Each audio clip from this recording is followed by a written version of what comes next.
The biggest games convention in the world is Gamescom, at least if you measure by number of people in attendance. This year's edition kicks off here on Wednesday, which is in a couple of days. And as usual, there's a gigantic boatload of games on display. Some of them are new, some of them we already know about. We've each picked 3 that we're sort of looking forward to hearing more about. Why don't you start? First and foremost, I just have to say Dota 2. Oh, yes. As some know, it's been kind of a secret here at Gamereactor. I like League of Legends.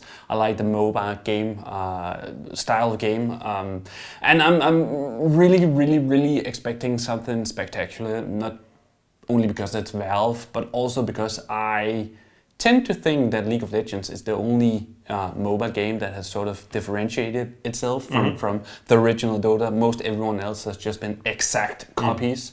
And I'm hoping for Valve and IceFrog to just show off a game that of course has the basic gameplay, but has gone in a new direction with it, has just done something new. And also it's kind of weird because most everything I've read about it is Valve saying that the graphics are supposedly really good. And that's not something you hear from Valve usually, not because they're bad at doing graphics, but just because it's not a facet for them. So mostly the graphics of that genre is pretty average at best. Precisely. Dota 2, Valve MOBA, Dota, everything good. So and I guess we also have to talk about the way they're actually launching this, because insane. They're if you haven't heard, they're doing a tournament of a bunch of top tier Dota teams, and the prize pool, or the first prize, is $1 million. $1 million, which is insane. Yeah, I mean that's the way to launch a game like this. That is a huge esport game, or it's probably going to be a huge esport game. So well done already. So what's your game, or your first game? Speaking of esports, Starcraft 2: Heart of the Swarm is on display for the first time in Europe at Gamescom. I'm really hoping to get some hands-on time with it because I love Starcraft. Yeah, and then I just read today that apparently, to link it to the previous news, that their new Dota-style kind of game is going to be launched with Heart of the Swarm. But that's just a rumor. I don't know if it's true. But I hadn't heard that. Nope. But anyway, Heart of the Swarm. More StarCraft. More StarCraft. Circling StarCraft. StarCraft.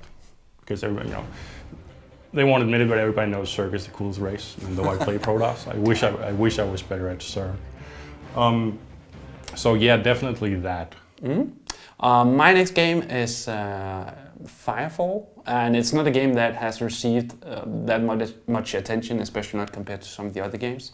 But it's done by, I believe, the lead of World of Warcraft, or the previous lead of World of Warcraft, and actually also one of the designers of the old Tribes games. And it's a third-person shooter game, but it's got this really cool visual style, and it seems to mix all the best components from World of Warcraft, Tribes, and Diablo. And most every trailer they've shown so far has just looked really good. It's supposedly going to be free to play also. So I'm really looking forward to it, and it's supposedly going to be playable at Gamescom, which is just something special in itself. It's been in development for several years now, so hopefully it will have a really good showing. My next game is Aliens Colonial Marines. I'm really looking forward to seeing that because, I also love Aliens. Oh yeah. Who doesn't? It's made by Gearbox, who has a sort of uneven track record. But kind of seems to be on fire right now. Yeah, they're in a good wave, whatever. They're having a good run right now. Yeah. And hopefully they'll be able to wring something really interesting out of this game.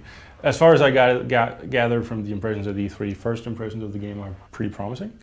So here's hoping, because Aliens, Space Marines, awesome. My next game. It would probably have been obvious to just say Diablo 3 because it's Diablo 3, but I am one of the people who don't think that Diablo 3 will actually be released this year. So instead, I'm gonna use some of my attention on Torchlight 2, and it has to be said, I'm not absolutely certain that Torchlight 2 has actually been revealed for Gamescom yet. But if it's there, I just want to spend I just want to spend some time with it. I could easily have been playing the first Torchlight for a couple of 100 hours more if it had multiplayer, and that more or less seems to be the basic formula for the sequel. Plus, of course, new levels and characters and items and everything good. But it sounds like they're doing sort of a Diablo 2 with it, where the first Diablo was all underground in caves, and the second was overworld type stuff, and Torchlight 2 is basically the same thing. Yeah.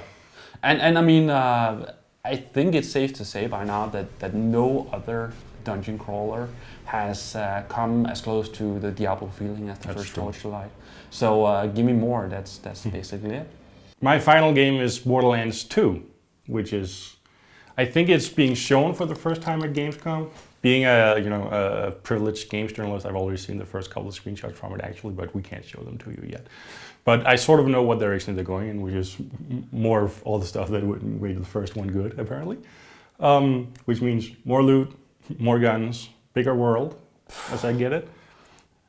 Again, it's just one of the games that where you could just take the first game and just add something extra to it, and it would be fine. But yeah, I mean, I'm just as excited for it as you. Now, obviously, that's only just a very, very small slice of all the stuff that's on display at Gamescom. You should stay tuned because we're sending a ton of guys down there to cover it, myself included. All the GRTV people will be there.